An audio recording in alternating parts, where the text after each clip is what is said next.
what I realized from my personal recovery journey is that that addictive personality that I had has stuck with me. It's followed me through a lot of different phases of my life. And it didn't even start with drugs and alcohol. If you look back to when I was a kid, it started with sports or swimming or Legos or whatever I was into at that time. I was diving all in. I wanted all the Legos. I wanted to build everything that I could. I wanted to stay up late and spend hours on it. Just had that addictive personality channeled toward whatever the thing at the time was.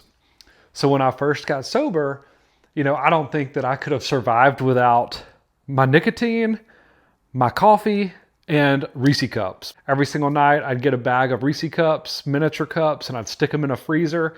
And when I would get home to the treatment center at night from like a meeting or wherever we were, therapy, I was going to those Reese cups and I was chowing down. And in between I was smoking cigarettes. And some parents hate to hear that, but at the time it was the lesser evil. And it's almost like a body in motion stays in motion. Like once I took that first healthier step for my life, then the next ones came. And it took a while. It was a slow progression, but I went from not drinking and not doing drugs to eventually not using nicotine and eventually cleaning up my eating habits and not eating a bag of Reese cups every night and eventually like getting into the gym every day and or playing pickleball or whatever the thing for me is at the time. And I may dive all into pickleball for 6 months, and then I may dive all into running for a year. And most recently it's been rowing. So that personality is still with me. It's just bouncing from this thing to that thing to this thing. And they are,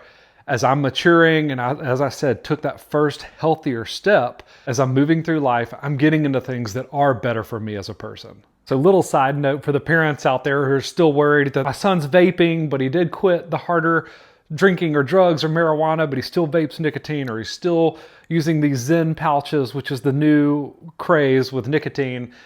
It can be a slow burn. Just trust the process. That's a huge win, that they're not drinking, they're not using drugs. So stick with that huge win. Let that play out for a little bit. Those other things will start to follow as they mature. A body in motion stays in motion. A body that's doing healthier things will continue to look for healthier outlets.